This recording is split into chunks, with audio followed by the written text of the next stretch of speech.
The Sahara is the largest hot desert on Earth. A landscape so vast that it rivals the size of the United States. It stretches across North Africa from the Atlantic Ocean to the Red Sea, shaping the history of an entire continent.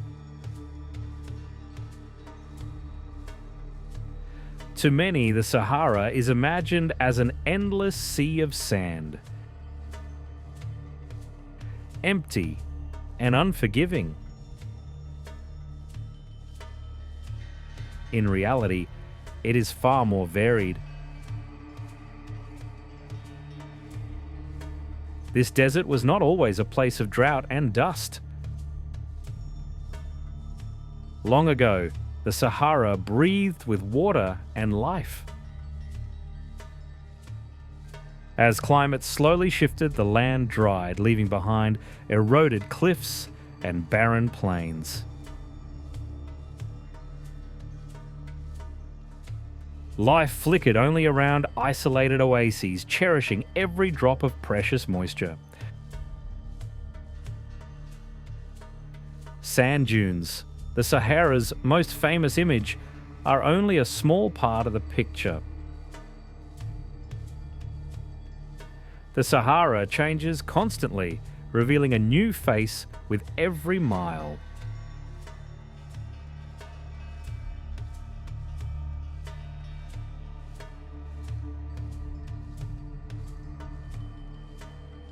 Along its eastern edge, the Nile River became a lifeline, giving rise to one of the world's earliest civilizations.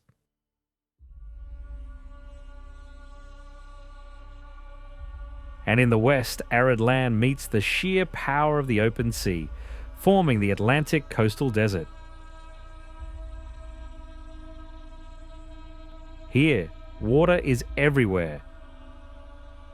An entire ocean stretches to the horizon, yet this region remains one of the driest places in the Sahara.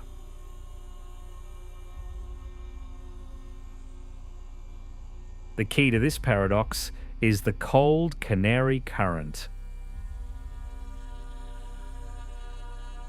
that flows along the African coast, cooling the air near the surface.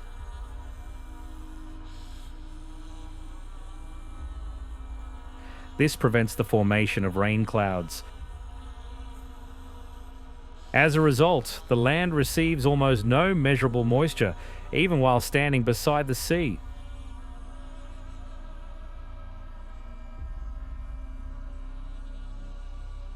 The geography of the coastal desert is stark and direct. Endless dunes descend straight into the water.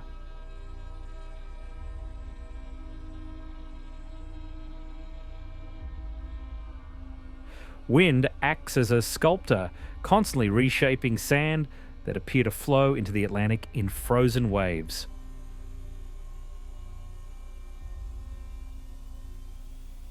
Despite the dryness of the land, the waters are rich with marine life. And for centuries, people have lived along this coast.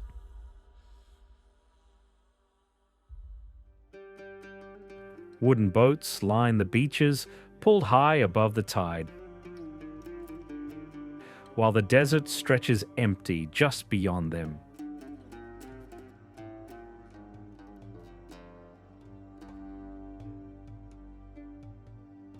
Moving inland from the Atlantic coast, the Sahara reveals a common misconception.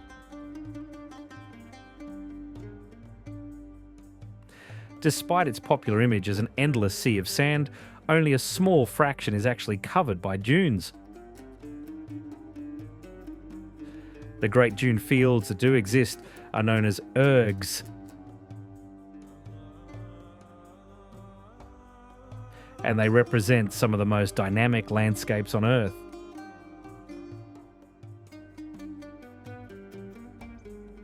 An erg is a vast accumulation of wind-blown sand formed over thousands to millions of years.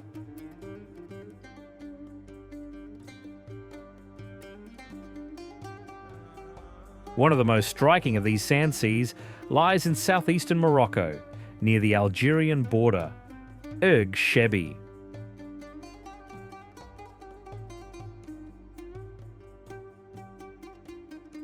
Its dunes reach heights of up to about 500 feet, among the tallest in the country.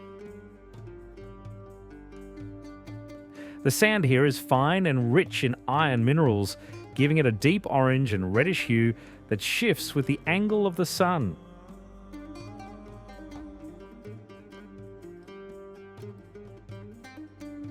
Climatically, Erg Shebi sits at the northern edge of the Sahara's dune belt. It experiences extreme temperature variation. Summer daytime highs frequently exceed 113 degrees Fahrenheit.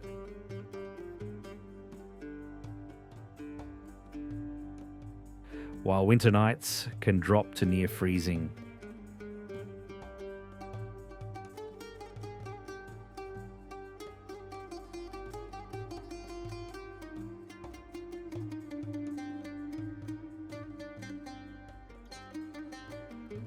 At the edge of the Sahara's Great Desert Routes stands one of North Africa's most iconic fortified settlements, Ait Ben Hakhdu.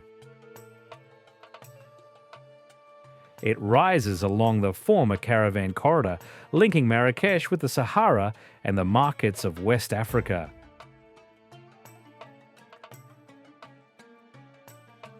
The settlement is built almost entirely from rammed earth, adobe brick, and wood, materials perfectly adapted to the local climate.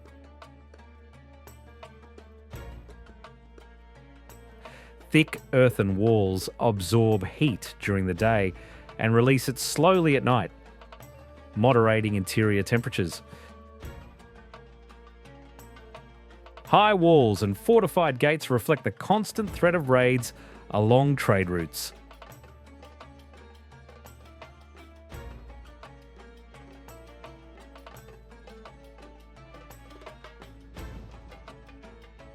Unlike stone fortresses of Europe or the Middle East, Ait Ben Hakhdu is inherently fragile.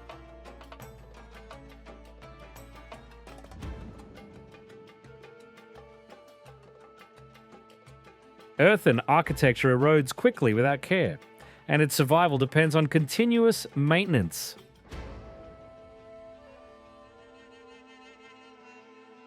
As caravan trade declined, much of the population relocated, leaving the old settlement largely abandoned.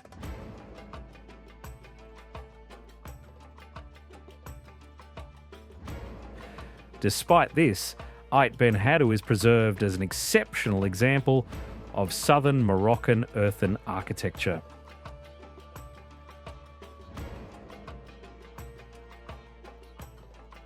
North of the Sahara's Great Ergs, the desert is interrupted by a narrow, life-sustaining corridor carved by water. This is the Ziz Valley, also known as the Ziz Canyon.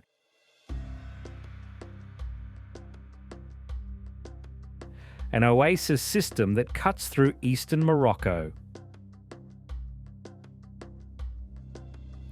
The Ziz River originates high in the Middle Atlas, where winter snow and seasonal rainfall feed its upper reaches.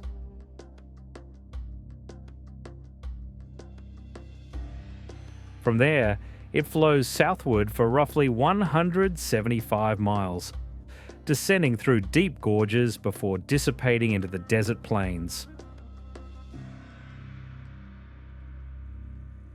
In a region defined by aridity, the Ziz is one of the few permanent water sources.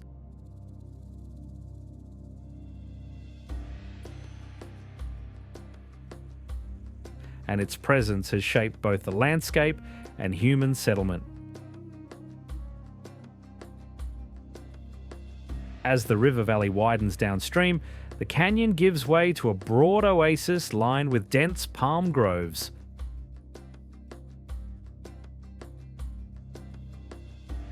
Canals, diversion walls, and underground channels distribute water across narrow strips of arable land.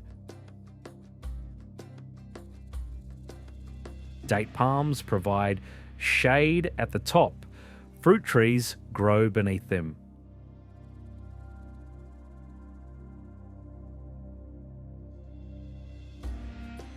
Near the city of Oases, the desert has become a site not only of survival, but of large-scale energy production. At 510 megawatts, Noor Power Station is the largest concentrated solar power complex in the world.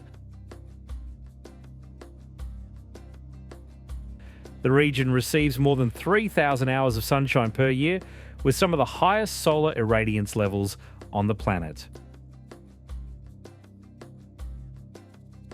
Minimal rainfall and stable atmospheric conditions make southern Morocco particularly suited for solar generation.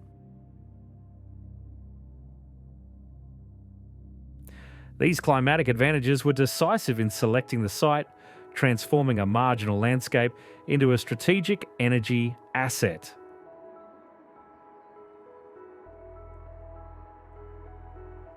The Noor complex covers several thousand acres of desert plateau and consists of multiple phases.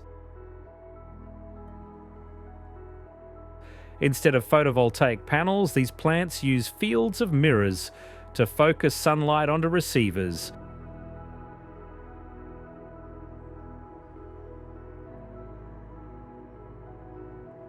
Historically viewed as barriers or empty spaces, Saharan margins are now being redefined as energy landscapes. The project is central to Morocco's national strategy to reduce dependence on imported fossil fuels and position itself as a regional energy exporter.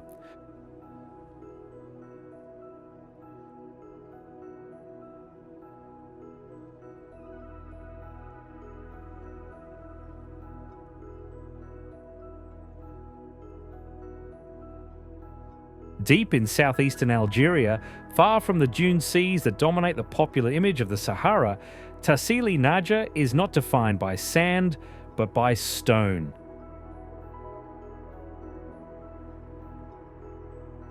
A high sandstone tableland whose cliffs, canyons, and rock forests preserve both geological history and evidence of a radically different Sahara.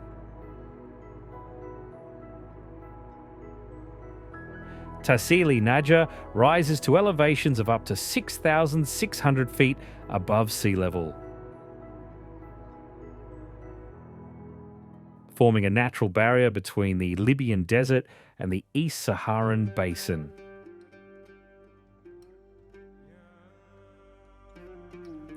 Its sandstone was laid down hundreds of millions of years ago, then slowly sculpted by the elements.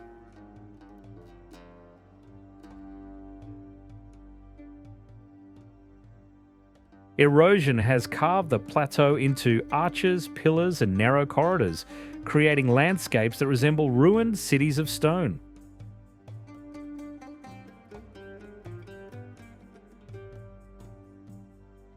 The true significance of Tassili lies in what its rocks record. Thousands of rock art panels depict cattle and human communities. This environmental evidence confirms that only 4,000 years ago, this region supported wetlands and permanent water sources. As global climate patterns shifted and monsoon systems retreated southward, Tassili dried out. Humans gradually abandoned the plateau as water became unreliable, leaving only art behind.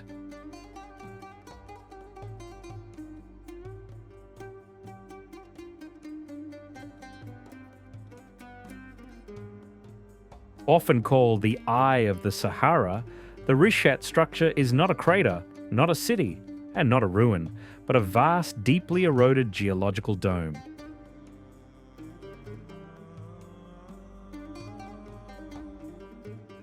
Measuring roughly 25 miles in diameter, it appears as a series of concentric rings. But from ground level, the formation is difficult to recognize.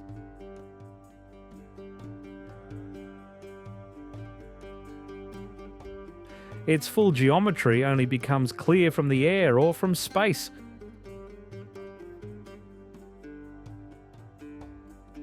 Where it stands out as a circular anomaly amid otherwise uniform desert plains.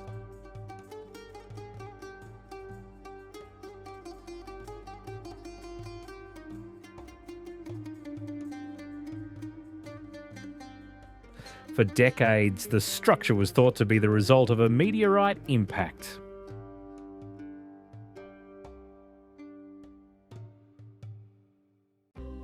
But Rishar formed hundreds of millions of years ago when magma intruded beneath layers of sedimentary rock.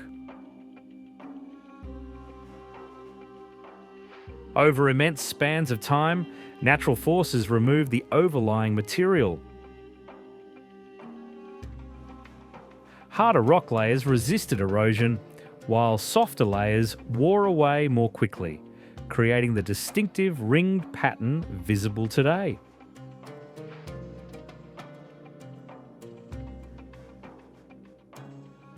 It's a rare cross-section through Earth's crust.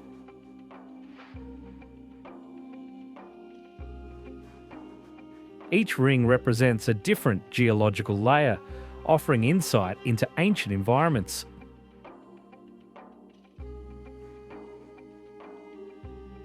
Just beyond the outer rim of the Rishar structure lies the abandoned trading city of Uadain.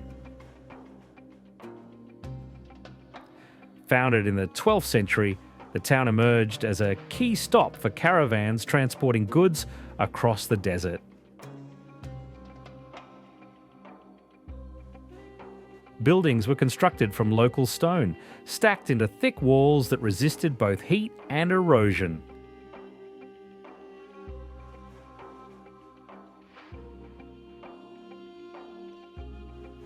Narrow streets reduced sun exposure, while the compact urban layout provided protection from wind and drifting sand.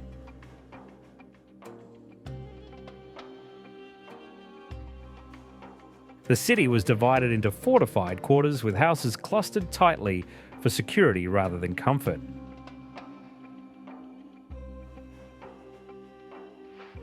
As trans-Saharan commerce declined due to changing political powers and the rise of Atlantic maritime trade, the city lost its economic foundation.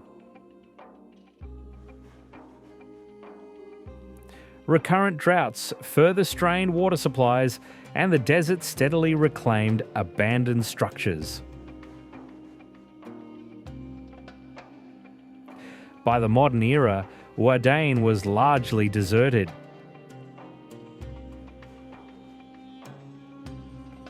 Its population reduced to a small community living alongside extensive ruins.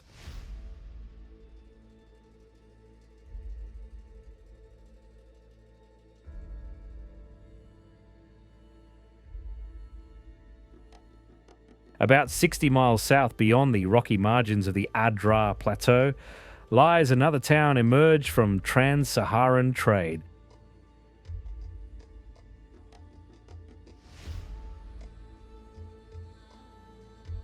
But while Uadain benefited from stable ground and defensible terrain, Shingeti was founded at the edge of active dune systems.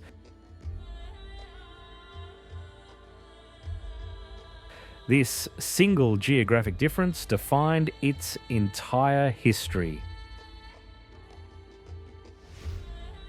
Here, the desert was a daily and advancing force. Water availability allowed the town to exist, but never to expand securely.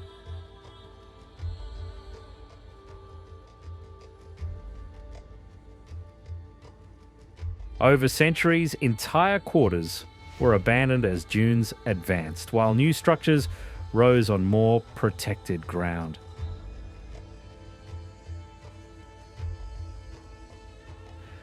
Climate change and the collapse of trans-Saharan trade weakened the town's economic role, but did not erase it. And while Uadain was largely abandoned once trade declined, Shingetti remained inhabited.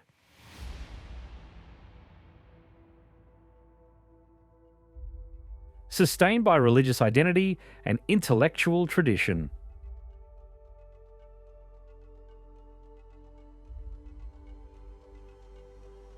Even as sand continues to encroach, life persists within the city's stone core.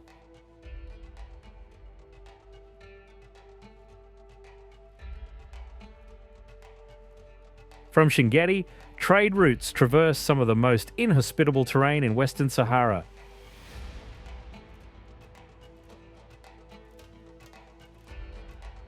For long stretches, the land offers no permanent surface water, only gravel plains and exposed bedrock.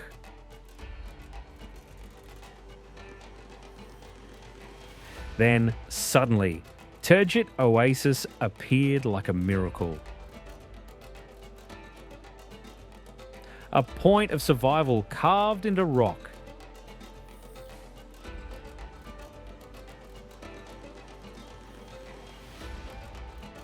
Set within a narrow gorge, the oasis is fed by natural springs emerging from fractured sandstone. Water from rare rainfalls in the plateau's higher elevations infiltrates the rock and slowly resurfaces in shaded canyons.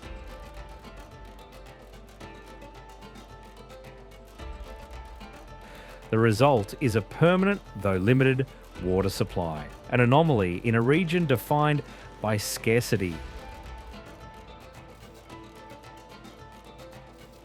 Steep rock walls shade the oasis for much of the day, reducing evaporation and moderating temperatures. Even in summer, Turget remains comparatively cool and humid.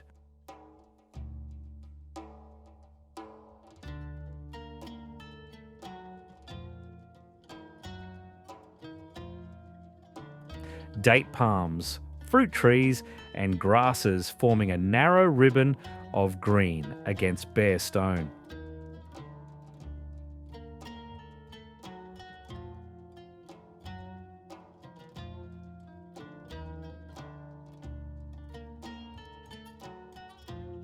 Across the western Sahara of Mauritania, a single line of steel now performs a role once held by camel caravans.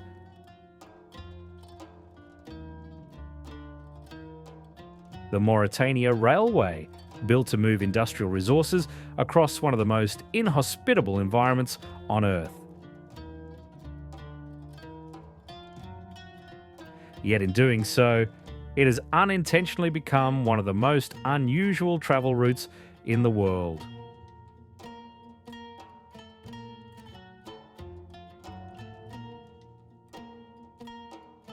Constructed in the early 1960s, its purpose was to transport iron ore from the inland-rich deposits to the Atlantic ports.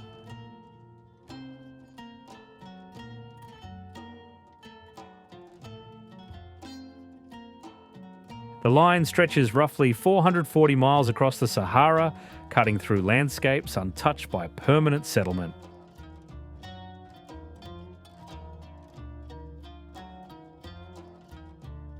And the trains themselves are among the longest in the world, often exceeding 1.5 miles in length. Although designed for freight, the railway has become a form of extreme travel.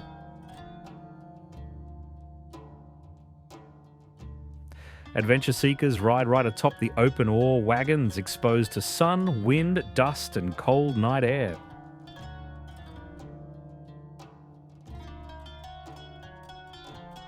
Until the mid-20th century, Nouakchott, the capital of Mauritania, was a small coastal settlement of fishermen and nomadic encampments.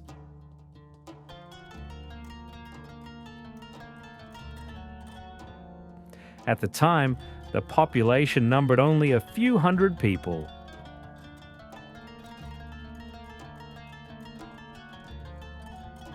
There was no port, no paved roads, and no permanent water infrastructure.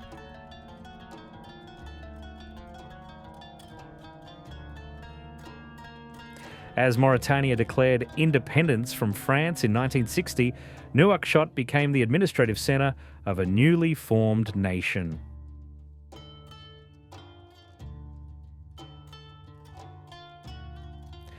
Government buildings, housing, and basic infrastructure were constructed rapidly on a flat, sandy plain. In the 1970s, when prolonged droughts devastated pastoral economies in the region, large numbers of nomadic populations migrated here in search of food.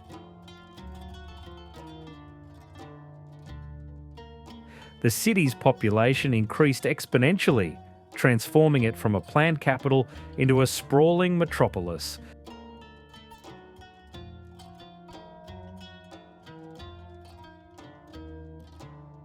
Despite this rapid urbanisation, fishing remains a visible and essential part of Nouakchott's identity. Along large sections of the shoreline, the beach is still lined with wooden fishing boats pulled directly onto the sand.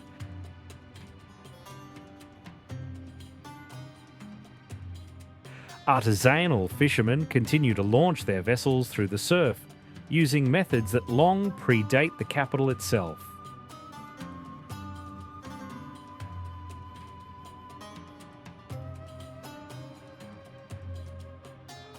On the outskirts of Nouakchott operates the second largest camel market in Africa, linking the modern capital to the oldest system of movement in the Sahara.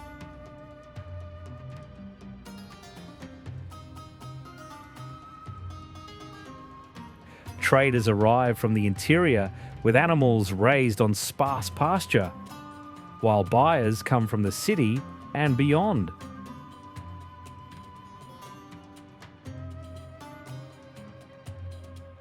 The camel is not simply an animal of transport, it is the central biological adaptation that made the Sahara navigable.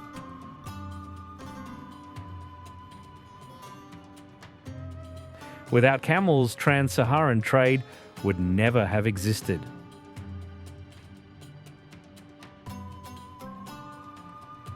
No other animal can tolerate prolonged heat and dehydration.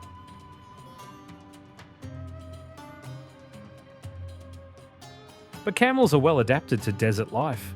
Their physiology allows them to travel for days without water, carrying heavy loads.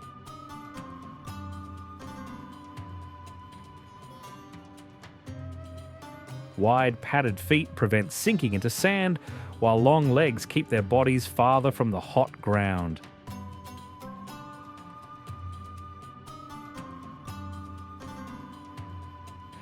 Fat stored in the hump serves as an energy reserve, allowing survival during long periods of scarcity. When water is available, camels can drink enormous quantities in minutes, rapidly replenishing losses.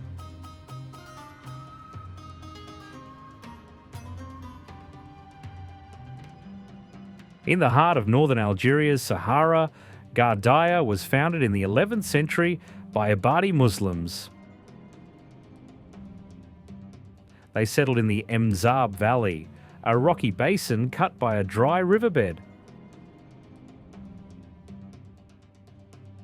The isolated location offered just enough water to sustain permanent settlement.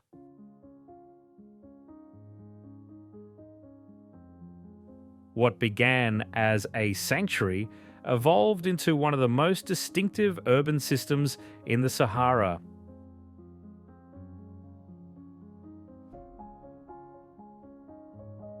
The city was established as part of the Pentapolis, a federation of 5 fortified towns built within the valley.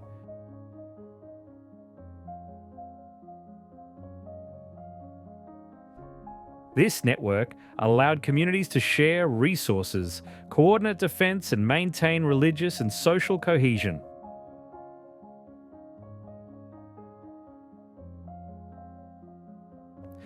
Colonial rule in the 19th century brought external pressure, but did not dismantle the city's foundations. French authorities largely preserved the Mzab system, recognizing its efficiency and stability.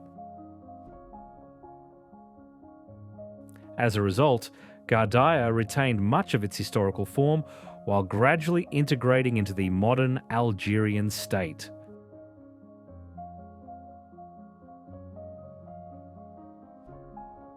As the Sahara transitions into the high plateaus of the Oases region, the desert is cut open by a deep corridor, Ghoufi Canyon.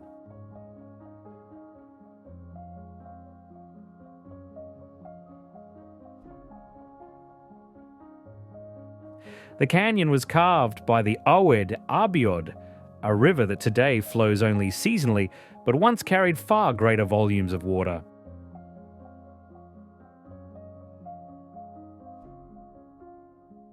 Over thousands of years, it cut deeply into limestone layers, forming steep cliffs that rise hundreds of feet above the valley floor.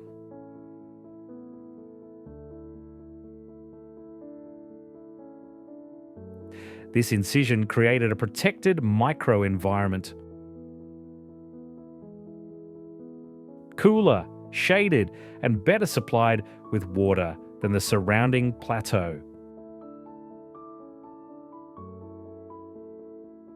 Berber communities settled directly into the canyon walls, constructing stone houses that blend almost seamlessly with the rock.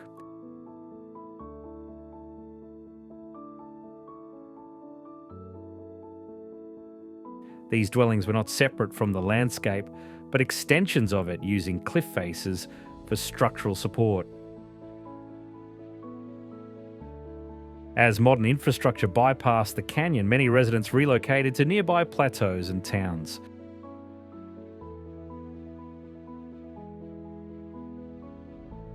Large portions of the old cliffside village were abandoned, leaving behind a striking architectural fossil.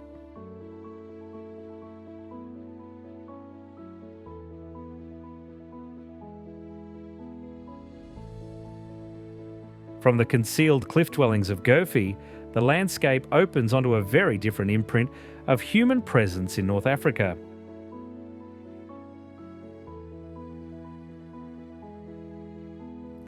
On the high plains at the northern edge of the Sahara stand the ruins of Timgad.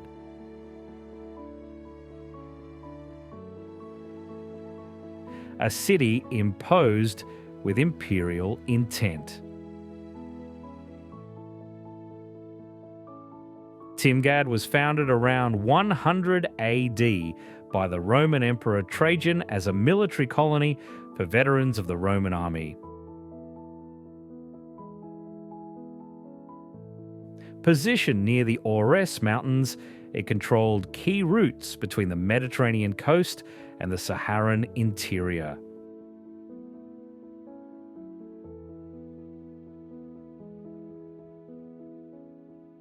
The city followed the classic Roman Cardo and Decumanus, two main streets intersecting at right angles.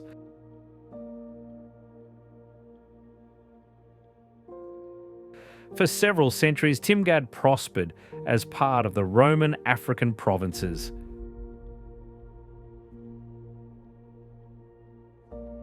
But from the 5th century onward, repeated invasions gradually weakened the city.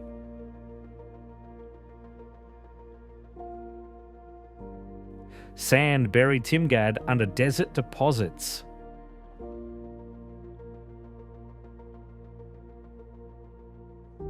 Ironically, this abandonment preserved much of the city's structure, sealing it beneath layers of sand for centuries.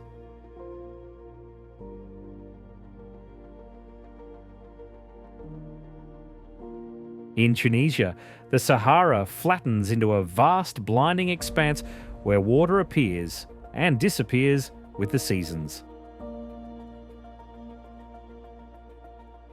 Chott El Djerid occupies a closed basin in southern Tunisia, covering more than 2,700 square miles at its maximum extent.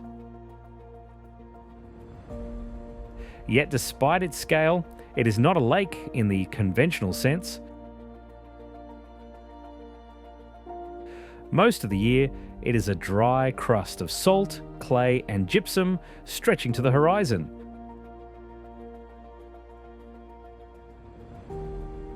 When rain does fall, shallow water spreads across the basin.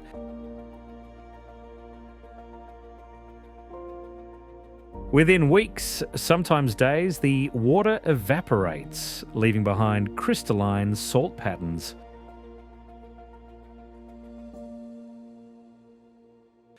This repeated cycle of flooding and evaporation has shaped the Chot's distinctive surface.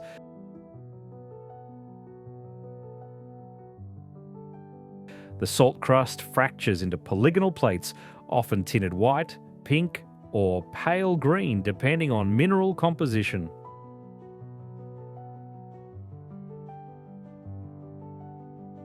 At the western edge of Tunisia, near the Algerian border, the Sahara is fractured by a sudden and dramatic landform, Meda's Canyon. From the surrounding plateau, the terrain appears flat and continuous, yet the ground opens abruptly into a deep, narrow gorge. Meda's Canyon was shaped by water, though water is rarely seen here. For most of the year, the canyon floor is dry, silent, and still.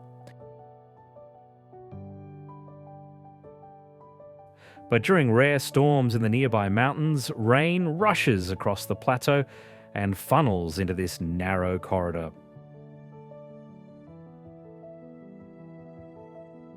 The canyon creates its own environment.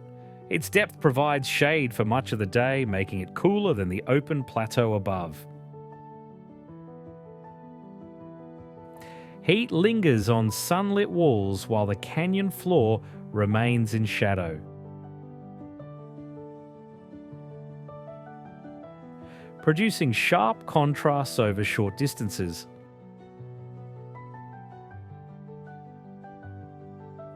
After rainfall, moisture lasts longer here, briefly softening the otherwise harsh desert conditions.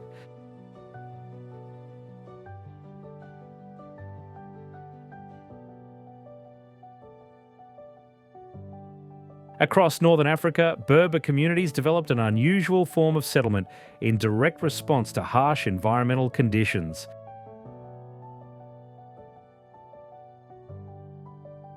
Scarce water, extreme heat, and the threat of raids made open villages vulnerable. The answer was the Kasar. It's not a single house, but a communal stronghold.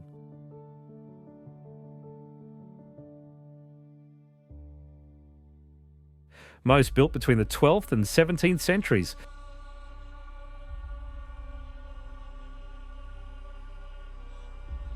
Rather than spreading across the land, Berbers concentrated their architecture.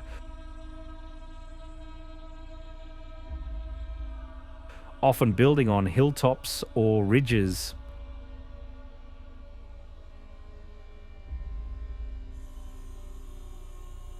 The core element of every Kasar is the Ghoufi. Small vaulted chambers stacked tightly in rows, sometimes rising several stories high. Thick walls of stone and earth shielded supplies from extreme heat, while narrow openings limited exposure to sun. Entrances were few and easily secured.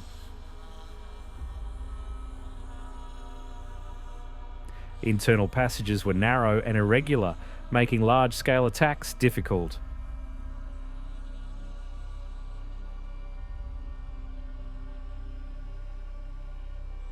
The mass structure itself acted as a barrier, eliminating the need for extensive external walls or towers.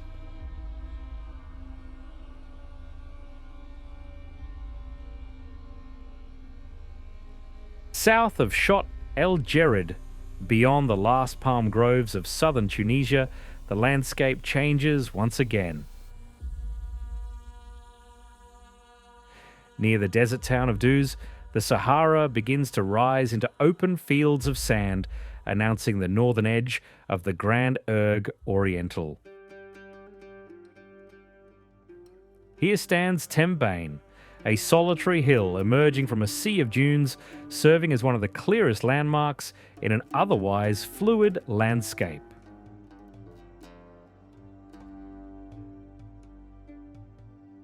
The desert around Oases marks a transition from salt flats and stony plains to an erg environment.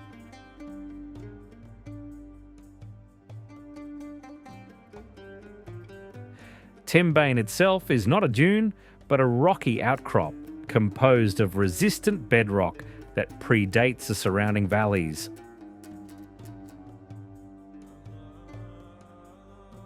As wind transported sand from drier interiors of the Sahara, material accumulated around this fixed point.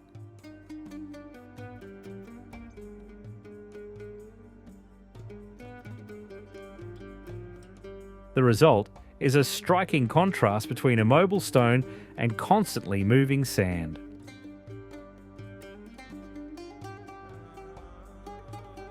Rising above the dunes, Timbaine provides a rare sense of scale in an environment where distance is otherwise difficult to judge.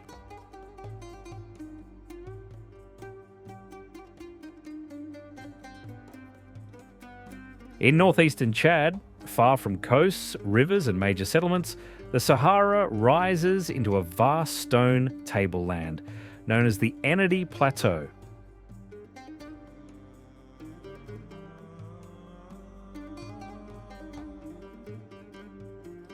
The plateau is composed of sandstone laid down hundreds of millions of years ago when this region lay beneath ancient seas. Over time, tectonic uplift raised these layers above the surrounding plains. Water, though scarce, is the dominant sculptor here.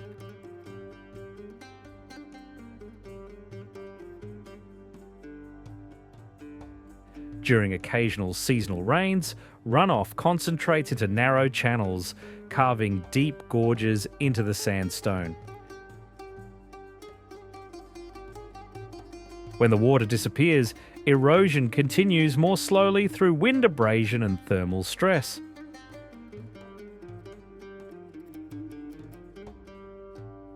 One of the Ennedi's defining features is its natural rock arches, among the largest in the Sahara.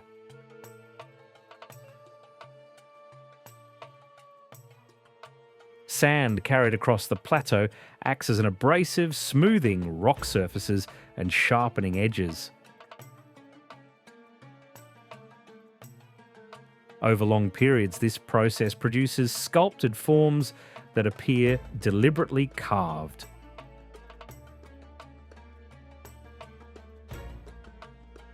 Though they result entirely from natural forces.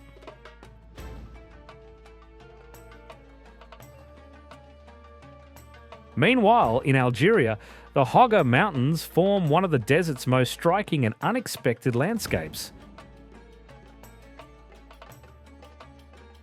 Its core consists of Precambrian crystalline rock, more than 2 billion years old, among the oldest in Africa.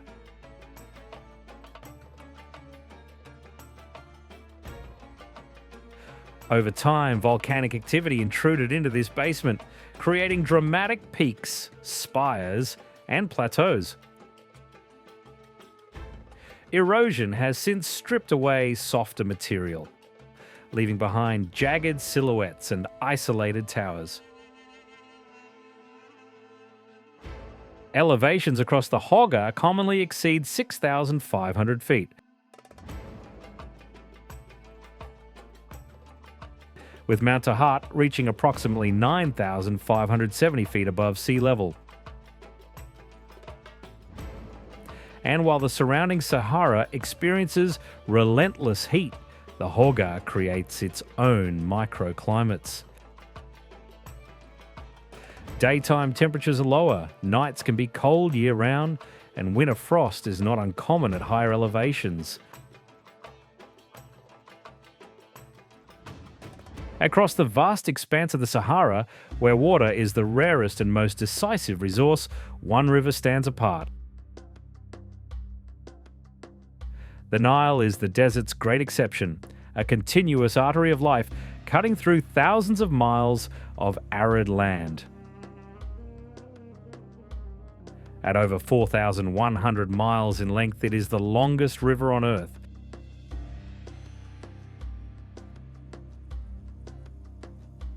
And without it, large-scale civilization would not have been possible.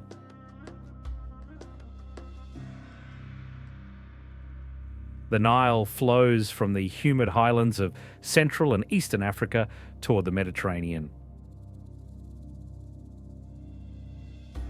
As it enters the Sahara, the river becomes a narrow ribbon of fertility surrounded by barren desert.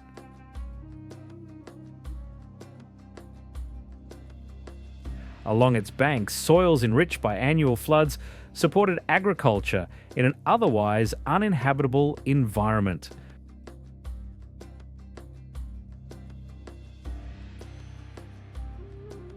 Crops could be grown, population sustained, and surplus generated.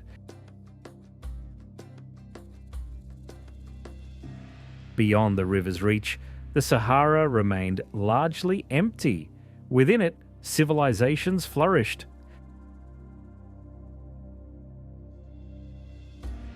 One of them was the Kingdom of Kush, which developed beyond the reach of the pharaohs, guided by its own traditions. The pyramids of Meroe are the clearest architectural legacy of this civilization. Built between the 3rd century BC and the 4th century AD, they served as royal tombs for Kushite kings, queens, and nobles. More than 200 pyramids once stood here, forming extensive cemeteries that rise directly from the desert sands. Though inspired by Egyptian traditions, the Meroe pyramids reflect a distinct identity. They are smaller and steeper.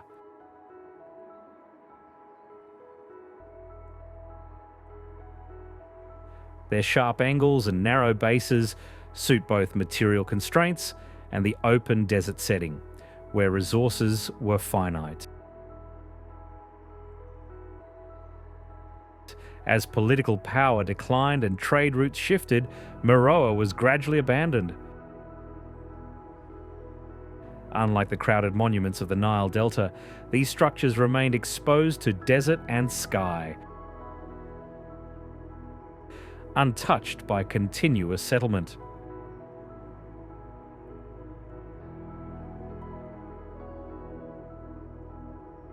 In the mid-20th century, Egypt undertook one of the most ambitious engineering projects in its history: the construction of the Aswan High Dam. Built across the Nile, the dam was designed to regulate the river that had sustained civilization for millennia. Upstream, Lake Nasser was formed, a vast artificial reservoir stretching more than 300 miles into Sudan.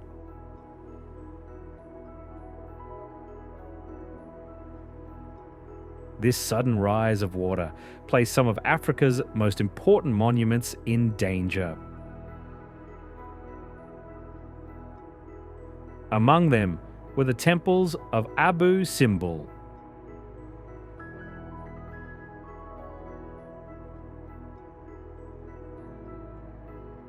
For over 3,000 years, they had stood above the river, enduring shifting sands and changing empires.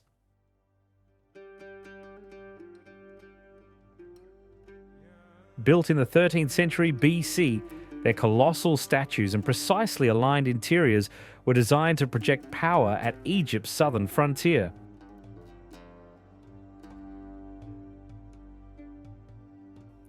To save Abu Simbel, an unprecedented international effort was launched under UNESCO.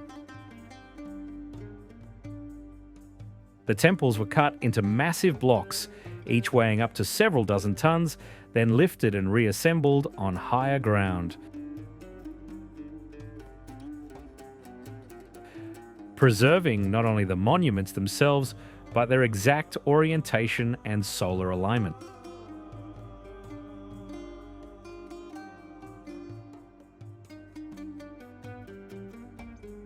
Hundreds of miles downstream, the Nile reaches one of the most concentrated centers of ancient civilization, Karnak.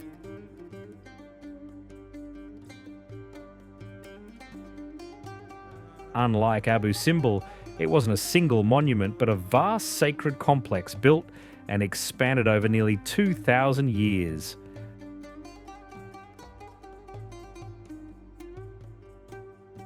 The complex was dedicated primarily to Amun, a local god who rose to national prominence as Thebes became Egypt's capital.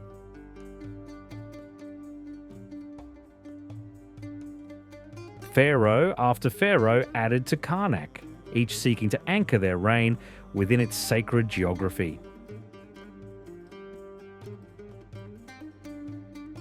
Massive pylons, open courtyards, obelisks, and sanctuaries accumulated over generations, creating a layered record of religious history.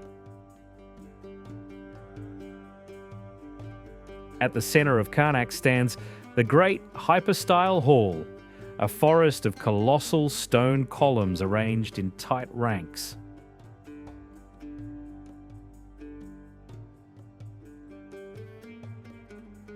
These columns supported a roof that filtered light into the interior, reinforcing the sense of entering a sacred space.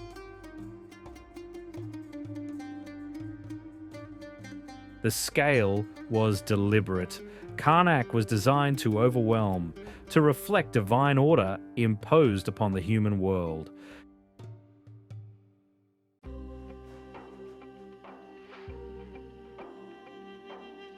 From the living city and temples of the East Bank, the Nile marks a symbolic boundary as well as a physical one. For the Egyptians, the western horizon became the natural setting for tombs and funerary monuments.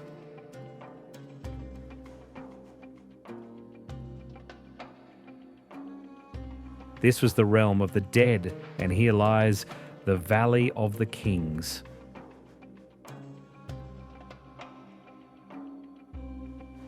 Unlike the monumental pyramids of earlier periods, the tombs here were cut deep into the limestone, concealed from view. Beginning in the 16th century BC, pharaohs of the New Kingdom chose this valley as their final resting place.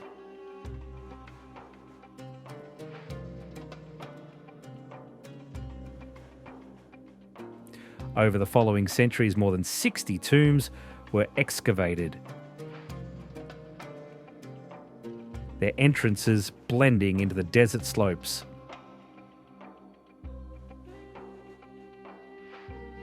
Inside, walls were covered with richly painted texts and scenes intended to guide the pharaoh through the afterlife.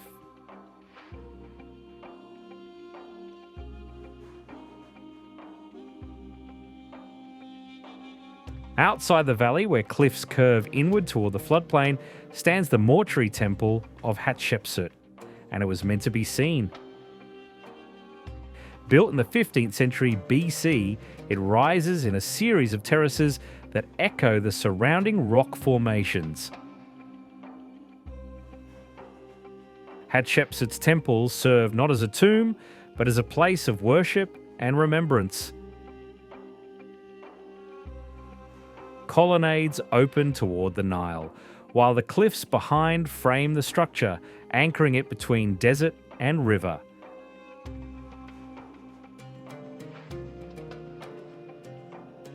Together, the Valley of the Kings and the Temple of Hatshepsut form a complete funerary landscape.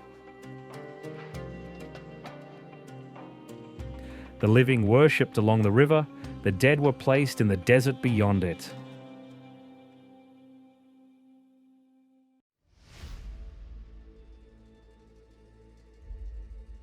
Leaving the Nile behind, the green corridor suddenly disappears.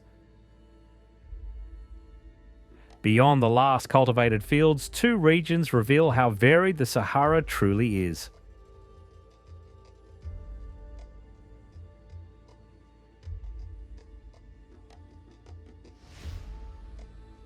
Far to the west of the river lies the White Desert. The ground here is composed of soft limestone and chalk. Laid down millions of years ago, when this area was covered by a shallow sea, these sediments were exposed as the water retreated. Over thousands of years, steady desert winds sculpted the stone into surreal shapes. Pillars, arches, cones, and mushroom-like formations rise from the flat plain, their pale surfaces glowing white against the sky.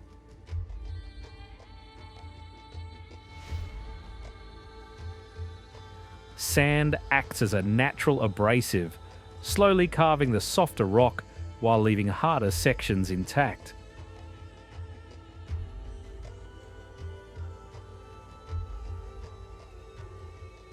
The White Desert contains very little loose sand. Instead, it offers open, stony expanses where erosion is slow and continuous.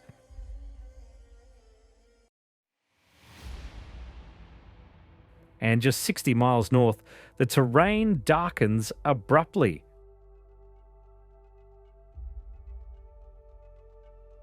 Revealing the Black Desert, a transitional zone where the Sahara shows a different origin. Low hills rise from the plain, their summits coated in black volcanic basalt.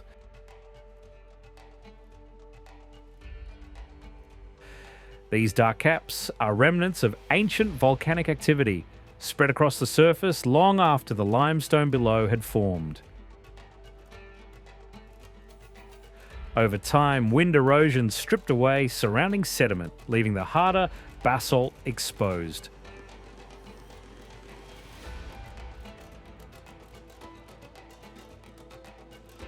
From a distance, the hills appear scorched.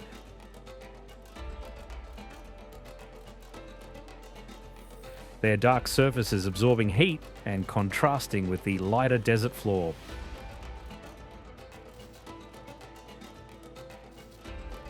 Farther west, deeper into the desert interior, barren plains stretch for miles with little variation, broken only by low ridges. After crossing this long, empty expanse, the Sahara reveals one of its rare exceptions: the Siwa Oasis.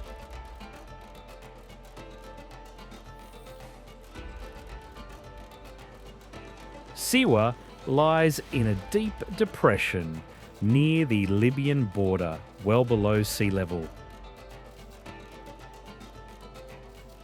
Its existence depends entirely on groundwater. Beneath the desert surface, ancient aquifers slowly release water through natural springs, allowing life to persist. Dense palm groves and olive trees cluster around springs and pools, surrounded abruptly by salt flats and sand dunes.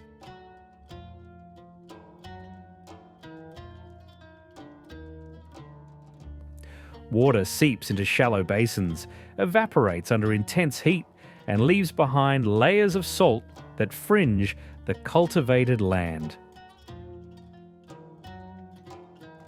Managing this delicate balance between fresh water and salinity has been central to Siwa's survival for centuries.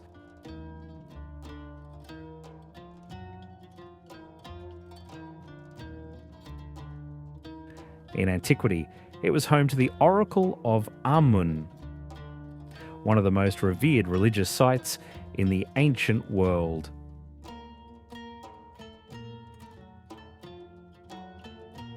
On a limestone plateau near the Nile Delta rise perhaps the most famous and important monuments of ancient Egypt, the pyramids of Giza.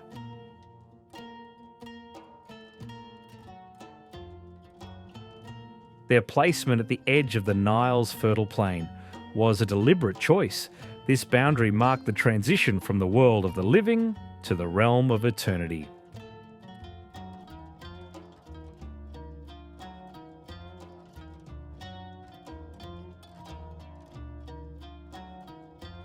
The three principal pyramids were built during the 4th dynasty around 2600 BC. The Great Pyramid of Khufu dominates the complex.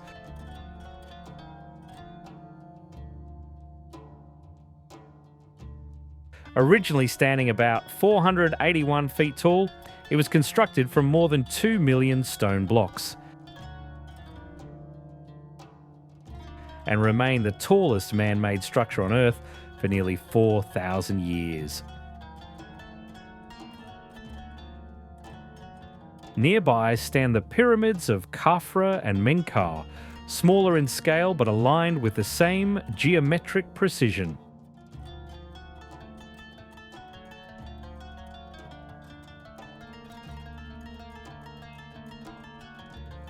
At the eastern edge of the plateau stands the Great Sphinx, carved directly from the natural limestone ridge.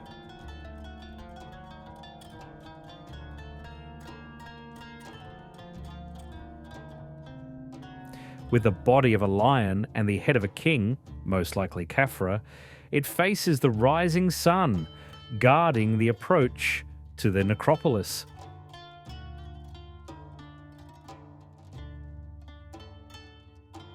Unlike the pyramids, the Sphinx was not built block by block, but revealed from the rock itself, merging monument and geology.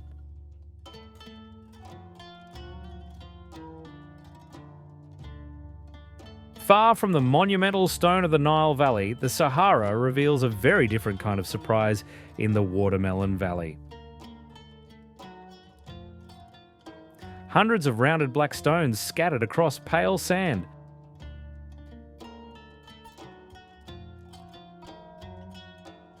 Their shapes strikingly similar to watermelons split open under the sun.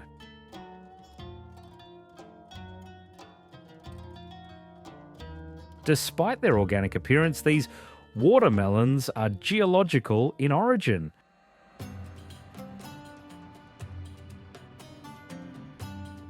They are iron oxide concretions, mineral deposits that formed as groundwater moved through porous rock. As surrounding material eroded, the concretions were left exposed on the surface.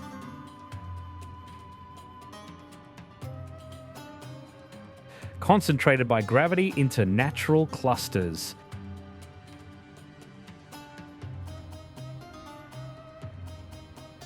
In the harsh light of the Sahara, the formations appear almost artificial, as if deliberately placed. This visual illusion has fueled local legends and modern speculation, but the valley's true story is written in chemistry.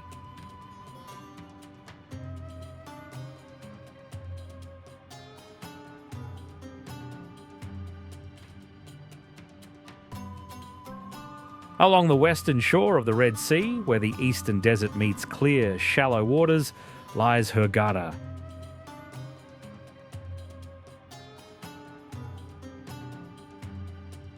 A city that illustrates how a barren coastline was rapidly transformed into one of Egypt's most important resort destinations. Hurghada began as a small fishing settlement, as the surrounding land offered little for agriculture. The transformation began in the late 20th century, driven by two key factors: accessibility and environment.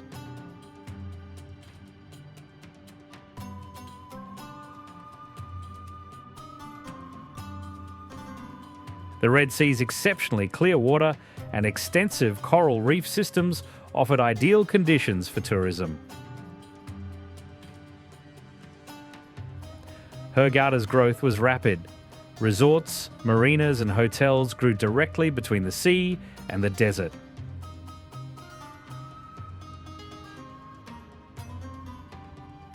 What had once been a scattering of simple buildings expanded into a metropolitan area stretching for miles.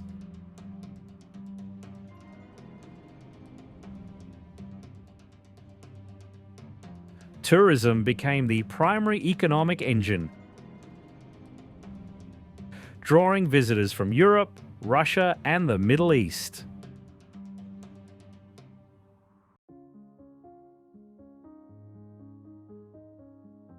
Cutting directly through the arid heart of Egypt, the Suez Canal forms a second great water artery in the desert. A man-made corridor linking the Mediterranean with the Red Sea and, by extension, Europe with Asia.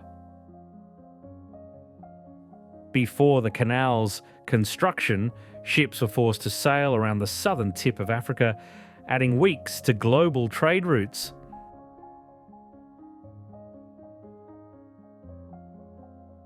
The idea of connecting the two seas through Egypt existed since antiquity, but only in the 19th century it was brought to life. Construction began in 1859 and was completed 10 years later, carving a continuous channel through desert. The Isthmus of Suez is relatively flat and lies close to sea level, allowing the canal to be built without locks.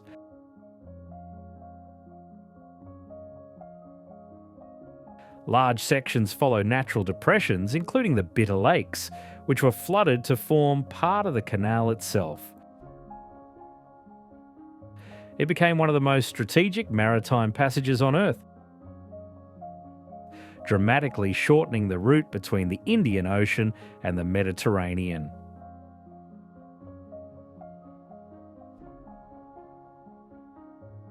In northern Ethiopia, Abuna Yamata Church was carved directly into the cliff face in the 5th or 6th century.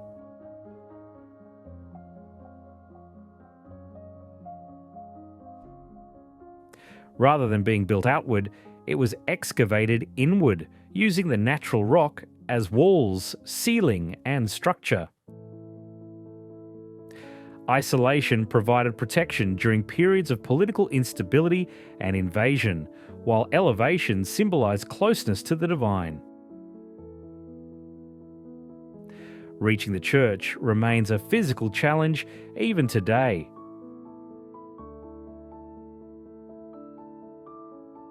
The final approach involves climbing barefoot up near vertical rock.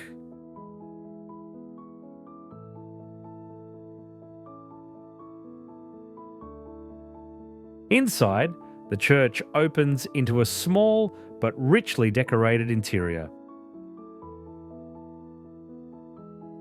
Ancient frescoes cover the walls and ceiling. The dry climate helped preserve these paintings for more than a millennium. Largely untouched by humidity or biological decay. Abuna Yamata is still an active place of worship. Local communities continue to make pilgrimages. Unlike monumental cathedrals meant to dominate cities, this church blends into the rock itself, almost invisible from below.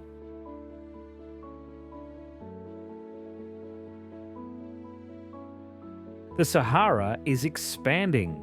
Shifting climate patterns are pushing desert landscapes farther into surrounding regions. Grasslands retreat, and the boundary between desert and habitable land continues to move. Yet this expansion is not a permanent end state. The Sahara follows a long climatic rhythm. Over tens of thousands of years, changes in Earth's orbit subtly alter the strength of monsoons that reach North Africa.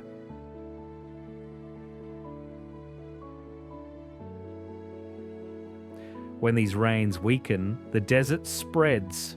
When they return, the Sahara transforms. These cycles have repeated many times.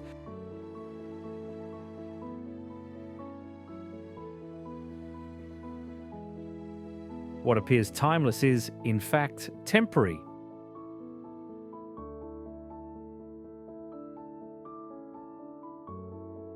Climate systems will shift again, and life will spread across areas now empty.